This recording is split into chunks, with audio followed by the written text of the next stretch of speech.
Hello मेरे प्यारे विद्यार्थियों, आपका अपना channel reading time A satisfactory solution of GK. तो आज हम लोग जो एनसीईआरटी का देख रहे थे वन लिनियर इंडियन पॉलिटी का, तो पिछले वीडियो में हम लोग राष्ट्रपति तक देखे थे। आज हम लोग उपराष्ट्रपति की बात करें, यानी कि वाइस प्रेसिडेंट के बारे में। तो इसमें जितना भी इम्पोर्टेंट क्वेश्चन बनता है वो आपको सारा मिलेगा इसमें। अगर चैनल पर पहली बार होगा तो चैनल को सब्सक्राइब कीजिएगा, बेल आइकन को दबा लीजिएगा। और याद रखिएगा कि जुलाई और अगस्त में आपको बिहार एसएससी का एग्ज़ाम हो जाएगा, और जुलाई अगस्त में ही आपको जो है बिहार दरोगा का भी रिक्वायरमेंट आने की पूरी तरह से संभावना है। अब ये जो है आपको 2500 के आसपास आएगा, और 2500 के आसपास जो है आपको बिहार CGL 4 जो है यानी कंबाइंड ग्रेजुएट लेवल का जो होता है एग्ज़ाम, वो भी आने की पूरी संभावना आपको है।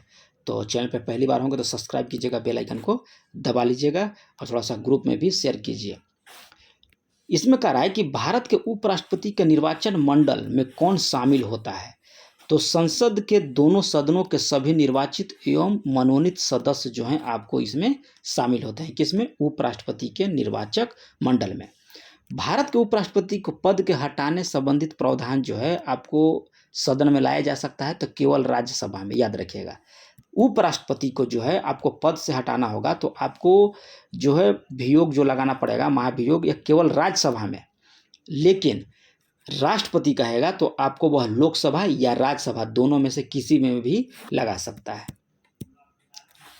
राष्ट्रपति के निर्वाचन के कराए की समान ही उपराष्ट्रपति के निर्वाचन से आपका संबंधित सभी विवाद के समाधान का अधिकार भी उच्चतम न्यायालय को ही प्राप्त है, अथवा इसका निर्णय भी अंतिम होगा। जिस तरह से आपको राष्ट्रपति में पढ़ाते हैं कि किसी भी विवाद हो जाता है चुनाव के समय, तो उच्च न्यायालय उसका जो है समाधान करेगा और उसका निर्णय जो होगा वह अंतिम होगा। उसी तरह से उपराष्ट्रपति के निर्वाचन में दिया गया है कि इसका भी निर्वाचन से जो भी विवाद होता है तो आपको उच्चतम न्यायालय जो है इसको समाधान निकालेगा और इसका निर्णय जो होगा अंतिम होगा। राज्यसभा का सभापति कौन होता है? तो ये आपको होता है उपराष्ट्रपति। आगे देखिए कह रहा है कि उपराष्ट्रपति से संबंधित अनुच्छेद देख लेते हैं हम लोग। तो भारत के लिए एक उपराष्ट्रपति का प्रावधान किसमें किया गया है? तो अनुच्छेद 63 में दिया गया है। उपराष्ट्रपति राज्यसभा का पदेन सभापति होगा, ये आपको अनुच्छेद 64 में दिया गया है। और राष्ट्रपति द्वारा उपराष्ट्रपति के द्वारा राष्ट्रपति के पद पर आकस्मिक रिक्ति अथवा उसकी अनुपस्थिति में राष्ट्रपति जो है का कर्तव्य निर्वहन करेगा अनुच्छेद 65 के तहत। यानी कहने का मतलब है कि अगर उपराष्ट्रपति का मृत्यु हो जाता है या किसी कारण से बीमार हैं, वो अपना जो काम नहीं कर पा रहे हैं, तो उस समय जो है आपको उपराष्ट्रपति राष्ट्रपति के पद पर कार्य करेगा। तो यह अनुच्छेद 65 के तहत। उपराष्ट्रपति का निर्वाचन याद रखिएगा कि अनुच्छेद 66 में दिया गया है, और उपराष्ट्रपति का जो कार्यकाल 5 वर्ष का होता है ये आपको अनुच्छेद 67 में बोला गया है। अनुच्छेद 68 कह रहा है कि उपराष्ट्रपति के पद की रिक्ति को पूर्ति के लिए चुनाव का जो है समय निर्धारण तथा आकस्मिक रिक्ति को पूर्ति के लिए चुने गए व्यक्तियों का जो कार्यकाल होता है वो अनुच्छेद 68 में कहा गया है। और उपराष्ट्रपति का जो शपथ जो लेते हैं ये आपको अनुच्छेद 69 के तहत। और अनुच्छेद 70 कह रहा है कि अन्य आकस्मिकताओं में राष्ट्रपति के कर्तव्यों का जो है निर्वहन अनुच्छेद 70 में है। अब उपराष्ट्रपति के चुनाव संबंधित अथवा उससे संबंधित विषय जो है आपको यह अनुच्छेद 71 में कहा गया है। आगे देख लीजिए यहाँ पे क्या कह रहा है। यहाँ पे भारत के उपराष्ट्रपति कौन हुए हैं? तो डॉक्टर सर्वपल्ली राधाकृष्ण। एक इसमें हम ट्रिक बनाए थे, ठीक है, वो ट्रिक जो है आपको शॉर्ट वीडियो के माध्यम से प्रोवाइड करा देंगे। आप शॉर्ट वीडियो देख लीजिएगा, आपको सारा उपराष्ट्रपति और राष्ट्रपति आपको याद हो जाएगा। तो उपराष्ट्रपति जो थे आपको पहला सर्वपल्ली राधाकृष्ण थे, इनका कार्यकाल जो है आपको 52 से 62 तक था। जाकिर हुसैन थे, उसके बाद आपको बीबी गिरी, फिर गोपाल स्वरूप पाठक, बीडी जत्ती, न्यायमूर्ति मोहम्मद हिदायतुल्ला, इसका समय आप लोग देख लीजिएगा। आर वेंकट रमन बने थे, उसके बाद शंकर दयाल शर्मा, फिर श्री KR नारायण, श्री कृष्णकांत, श्री भैरव सिंह शेखावत, डॉक्टर हमीद अंसारी, फिर आपको वेंकैया नायडू, और फिर अभी वर्तमान में है जगदीप धनखड़। याद रखिएगा। चलिए आगे देख लेते हैं। इसमें कह रहा है कि किसी सदन की अध्यक्षता ऐसे व्यक्ति द्वारा की जाती है जो उस सदन का सदस्य नहीं होता, यानी कि राज्यसभा का जो अध्यक्ष यानी कि होते हैं वो आपको उपराष्ट्रपति होते हैं। ठीक है, वही पूछ रहा है कि आपको वहाँ सदन का कोई अध्यक्ष नहीं होता है, यानी कि राज्यसभा में से कोई व्यक्ति जो है उस सदन का अध्यक्ष नहीं बनता है, बल्कि आपको उपराष्ट्रपति बनता है। उपराष्ट्रपति की मृत्यु, त्यागपत्र अथवा हटाए जाने की स्थिति में राष्ट्रपति का पदभार कौन सबसे पहले ग्रहण करेगा? तो आपको याद रखिएगा कि उपराष्ट्रपति। जब राष्ट्रपति जब मृत्यु हो जाएगा, त्याग पत्र दे देगा या हटाए जाने की स्थिति में हो, तो राष्ट्रपति का पद जो है आपको का ग्रहण जो है उपराष्ट्रपति करेगा। भारत में उपराष्ट्रपति के पद संबंधी प्रावधान जो है आपको अमेरिका के संविधान से लिया गया है, यानी कि उपराष्ट्रपति का जो भी जो प्रावधान दिया गया है, चाहे नियुक्ति का हो, चाहे निर्वाचन का हो, चाहे किसी भी जो राष्ट्रपति का उपराष्ट्रपति का हो, ये सारा जो है प्रावधान अमेरिका के संविधान से लिया गया है। राष्ट्रपति या उपराष्ट्रपति किसी के भी निर्वाचन में राज्य अथवा संसद के किस सदन के सदस्य का भाग नहीं लेता है, तो राज्य विधान परिषद के सदस्य जो है आपको निर्वाचन में भाग नहीं लेगा, या राष्ट्रपति हो या उपराष्ट्रपति हो। भारत का राष्ट्रपति अपना त्यागपत्र किसको संबोधन करेगा? तो उपराष्ट्रपति को जो है अपना त्यागपत्र देगा। यहाँ देखिए राष्ट्रपति और उपराष्ट्रपति में क्या अंतर है ये आप देख लीजिए। राष्ट्रपति जो होता है लोकसभा का सदस्य बनने योग्यता रखता हो, और उपराष्ट्रपति जो होता है राज्यसभा का सदस्यता जो है योग्यता बनने रखता हो, तब वो राज्य उपराष्ट्रपति होगा, और लोकसभा का सदस्य बनने योग्य जो व्यक्ति होगा वह राष्ट्रपति हो सकता है। राष्ट्रपति के निर्वाचक मंडल सदन के दोनों सदनों अथवा राज्य के विधानसभाओं के निर्वाचित सदस्यों के साथ साथ दिल्ली और पुडुचेरी के विधानसभा के निर्वाचित सदस्य भी इसमें शामिल होते हैं। किसमें? राष्ट्रपति के निर्वाचन में। उपराष्ट्रपति के निर्वाचन मंडल में कौन कौन भाग लेंगे? तो संसद के दोनों सदन यानी कि राज्यसभा और लोकसभा, और सभी सदस्य शामिल होते हैं, और जो राज्य के विधानमंडल का सदस्य इसमें शामिल नहीं होते हैं, जबकि इसमें शामिल होते हैं। चलिए आगे देख लेते हैं। कह रहा है कि राष्ट्रपति के पद हटाए जाने की प्रक्रिया या महाभियोग जो है आपको किसी भी सदन में प्रारंभ किया जा सकता है, लेकिन उपराष्ट्रपति के पद से अगर हटाना होगा तो केवल राज्यसभा में यह प्रस्तुत किया जाएगा। उपराष्ट्रपति का वेतन जो है आपको भारत के संचित निधि के द्वारा जो है वो उनको दिया जाता है। किसको? उपराष्ट्रपति का। यहाँ पे दिया है केंद्रीय मंत्रिपरिषद, ठीक है, यूनियन काउंसिल ऑफ मिनिस्टर्स। तो केंद्र सरकार का प्रमुख कौन होता है? तो याद रखिएगा कि केंद्र सरकार का प्रमुख आपको प्रधानमंत्री होता है। गलती से आप राष्ट्रपति मत मार दीजिएगा, नहीं तो आपके साथ खेला हो जाएगा। तो यहाँ पे याद रखिएगा कि प्रधानमंत्री किसका? केंद्र सरकार का प्रमुख। प्रधानमंत्री की नियुक्ति कौन करता है? तो अभी ऊपर ही बताएं कि प्रधानमंत्री नियुक्ति जो है आपको राष्ट्रपति के द्वारा किया जाएगा।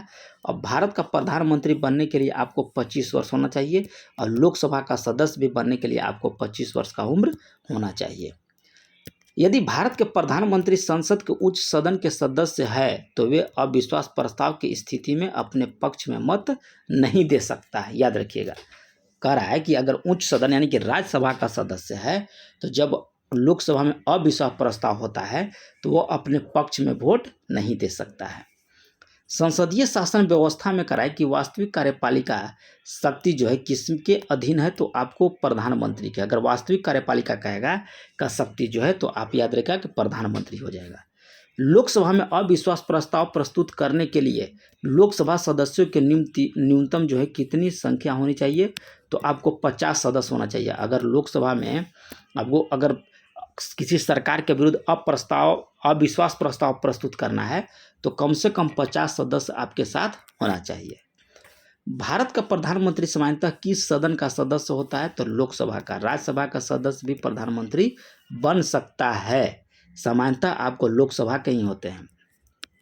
आगे देखिए, कह रहा है कि भारतीय संविधान के अनुच्छेद 75 कह रहा है कि प्रधानमंत्री एवं अन्य मंत्रियों की नियुक्ति मंत्रिपरिषद के आकार और उत्तरदायित्व का निर्धारण आपको करता है। कौन? अनुच्छेद 75।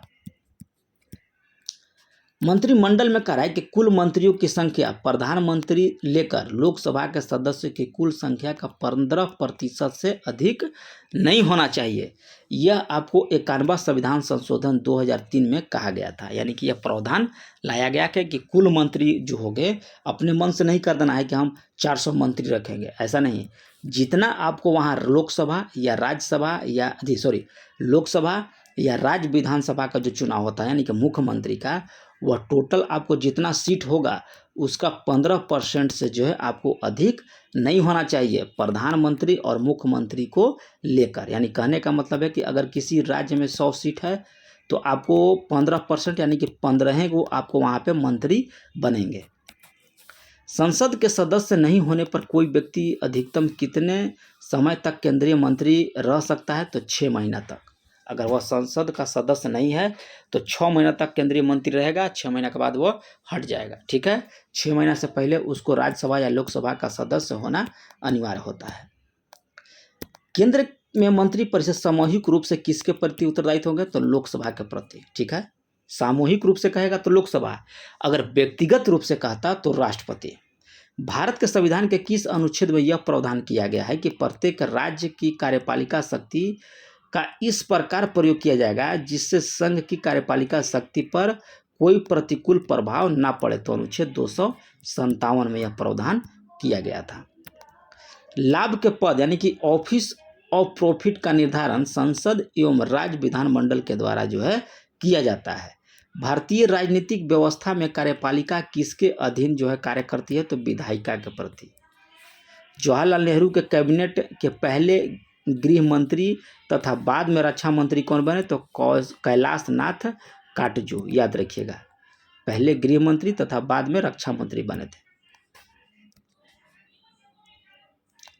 स्वतंत्र भारत के करार के प्रथम वित्त मंत्री कौन थे? तो श्री R.K. जो है षणमुखम सेठी। भारत के किस प्रधानमंत्री को कहा कि विदेश के आकस्मिक निधि हुआ था? तो लाल बहादुर शास्त्री का, विदेश में जो उनका आकस्मिक निधन हो गया था। अपने प्रधानमंत्री काल में कहा कि कौन सा नेता जो है एक बार भी संसद में उपस्थित नहीं हुए थे? तो चौधरी चरण सिंह। संविधान के कहा कि किस अनुच्छेद में कहा कि मंत्रिमंडल शब्द का प्रयोग किया गया? तो अनुच्छेद 352 के 3 के तहत। श्वेत पत्र जो है भारत से संबंधित आधिकारिक दस्तावेज है आपका श्वेत पत्र। संघीय मंत्रिमंडल का पूर्ण गठन किसके प्रतिवेदन पर आधारित है? तो गोपाल स्वामी अयंगर के जो है प्रतिवेदन पर आपको जो है संघीय मंत्रिमंडल का पूर्ण गठन का प्रावधान दिया गया था। मंत्री और मंत्रिमंडल का अंतर इसमें आप याद रखिए क्या क्या है? तो कैबिनेट स्तर के मंत्री और राज्य स्तर के मंत्री और उप मंत्री जो हैं आपको मंत्री परिषद में होते हैं। और मंत्रिमंडल में जो आपका होते हैं कि यह केवल कैबिनेट स्तर के मंत्री ही शामिल होते हैं। किसमें? मंत्रिमंडल में। मंत्री परिषद जो होता है एक संवैधानिक निकाय है जिसके वर्णन जो है आपको संविधान के अनुच्छेद 74 और 75 में किया गया है। लेकिन इसमें क्या कहा गया है कि 44वां संविधान संशोधन 1978 के द्वारा अनुच्छेद 352 में कहा है कि मंत्रिमंडल शब्द जोड़ा गया जो संविधान के मूल पाठ में नहीं था। संविधान के करार के रूप में मंत्री परिषद को संघ की समस्त कार्यपालिका शक्ति प्राप्त है, परंतु मंत्रिमंडल द्वारा इसका कोई कार्य जो है आपको निर्धारण किया गया है, याद रखिएगा। और यहाँ पे दिया है कि मंत्रिमंडल में कि व्यवहारिक रूप से मंत्रिमंडल जो है सदैव मंत्री परिषद शक्तियों का ही प्रयोग करता है और मंत्रियों के कार्यों का जो है यह निर्धारण करता है। मंत्री परिषद जो होता है मंत्रिमंडल द्वारा लिए गए नीतिगत निर्णय के क्रियान्वयन मंत्री परिषद के द्वारा की जाती है और मंत्रिमंडल जो होता है नीतिगत निर्णय का क्रियान्वयन करने के लिए मंत्री परिषद के निर्देशों के तथा निर्णय क्रियान्वयन को निगरानी भी करता है। इसमें दिया है कि मंत्री परिषद जो है सामूहिक रूप से लोकसभा के प्रति उत्तरदायित्व होता है, व्यक्ति रूप से आपको राष्ट्रपति के प्रति उत्तरदायित्व होता है। आगे देखिए हम लोग यहाँ महान्यवादी और नियंत्रक महालेखक परीक्षक पढ़ेंगे। तो देख लीजिए इसमें क्या कह रहा है कि भारत के 3 विधिक अधिकारी होते हैं। कौन कौन? तो भारत के महान्यवादी, भारत के महाधिवक्ता और भारत के अपर महाधिवक्ता। ये जो हैं आपको भारत के 3 विधि अधिकारी होते हैं। भारत के पूछेगा कि प्रथम महान्यवादी कौन थे? तो MC सीतलवाड़, MC सीतलवाड़ जो थे आपको भारत के प्रथम महानवादी थे। अब भारत सरकार को कराए कानूनी विषयों पर परामर्श कौन देगा? तो ये आपको महानवादी यानी कि अटॉर्नी जनरल जो है आपको कानूनी विषय पर परामर्श देता है। किसको? भारत सरकार को। भारत का सर्वोच्च विधि अधिकारी कौन होता है? तो भारत का महान्यायवादी जो होता है, महान्यायवादी, ये आपको विधि अधिकारी होता है। किसका? भारत का सर्वोच्च विधि अधिकारी। भारत का महान्यायवादी जो रहा है किस विधि का सलाहकार होता है? तो भारत सरकार का, याद रखिएगा। और राष्ट्रपति के द्वारा महान्यायवादी को सौंपे गए क्या कार्य है ये हम लोग देख लेंगे। तो भारत सरकार से संबंधित मामले को लेकर उच्चतम न्यायालय में भारत सरकार की ओर जो है पेश होना, ठीक है। और अनुच्छेद 143 के अंतर्गत जो है राष्ट्रपति की ओर से उच्चतम न्यायालय में कराए कि भारत सरकार का प्रतिनिधित्व करना, और सरकार से संबंधित किसी मामले में उच्च न्यायालय में सुनवाई का अधिकार भी जो है इसको दिया गया है। आगे देख लेते हैं। कराए कि अनुच्छेद 76 के 4 के अनुसार जो है महान्यायवादी का प्रसाद जो है पद पर धारण करेगा राष्ट्रपति के द्वारा, यानी कि राष्ट्रपति जब तक चाहेगा तब तक महान्यायवादी रहेगा, अन्यथा महान्यायवादी को हटा दिया जाएगा। भारत के महान्यायवादी को संसद के कराए कि दोनों सदनों में बोलने और कार्यवाहियों में सम्मिलित होने, किसी भी संसदीय कमेटी का सदस्य होने का अधिकार, परंतु वोट देने का अधिकार उसको नहीं है। किसको? महान्यायवादी को। महान्यायवादी जो होता है सॉलिसिटर जनरल कौन होता है? तो यह महान्यायवादी का अधीनस्थ होता है आपको सॉलिसिटर जनरल। वर्तमान में महान्यायवादी कौन है? तो आपको आर वेंकटरमणी है। देख लीजिएगा एक बार, आप लोग गूगल कर लीजिएगा। महान्यायवादी का पद जो है संविधान के अनुच्छेद 76 के अंतर्गत है, संवैधानिक पद जो है, जबकि महाधिवक्ता का पद जो है आपको संवैधानिक न होकर वैधानिक है। याद रखिएगा, महान्यायवादी का है लेकिन महाधिवक्ता का आपका नहीं है। इसमें देख लीजिए क्या कह रहा है आगे। कह रहा है कि भारत का प्रथम नियंत्रक और महालेखक परीक्षक कौन था? तो बी नरहरि राव भारत का प्रथम नियंत्रक और महालेखक परीक्षक था। राज्य सरकार को कानूनी विषयों पर कौन परामर्श देता है? तो आपको महाधिवक्ता है राज्य सरकार को। संघ की लोक लेखा समिति जो है की बैठक में कौन उपस्थित रहता है? तो भारत का नियंत्रक महालेखक परीक्षक। भारत के कराए कि नियंत्रक और महालेखक परीक्षक जो होता है कि पद सृजन किसके द्वारा किया गया है? तो ये आपको संविधान के द्वारा। भारत के कराए कि नियंत्रक और महालेखक परीक्षक जो होता है का कार्यकाल कितना होता है? तो ये आपको 6 वर्ष का होता है। भारत के नियंत्रक एवं महालेखक परीक्षक किसका मार्गदर्शन होता है? तो आपको लोक लेखा समिति का। नियंत्रक एवं महालेखक परीक्षक को लोक निधि का मुख्य अभिभावक कहा जाता है। याद रखिएगा, किसको? नियंत्रक और महालेखक परीक्षक को जो है लोक निधि का मुख्य अभिभावक बोला जाता है। राज्य और केंद्र सरकारों के सभी खर्चों का वित्तीय जांच भी जो है आपको नियंत्रक महालेखक परीक्षक करता है। आगे कह रहा है कि नियंत्रक और महालेखक लेखागार के पेंशन और भत्ते जो है आपको भारत के संचय निधि के द्वारा दिया जाता है। यहाँ पे देख लेते हैं हम लोग भारत का नियंत्रक महालेखक परीक्षक के संबंध में कुछ अनुच्छेद दिया है। तो अनुच्छेद 141 भारत के नियंत्रक और महालेखक परीक्षक का नियुक्ति और पद मुक्ति का जो प्रावधान दिया गया है आपको अनुच्छेद 48 में है। नियंत्रक और महालेखक परीक्षक के कार्य और शक्ति जो है आपको अनुच्छेद 149 में है। संघ तथा राज्य के लेखों प्रारूपों से संबंध जो है राष्ट्रपति का जो सलाह है यह आपको अनुच्छेद 50 में दिया गया है। अंकेक्षण प्रतिवेदन रिपोर्ट जो है आपको अनुच्छेद 51 में दिया गया है।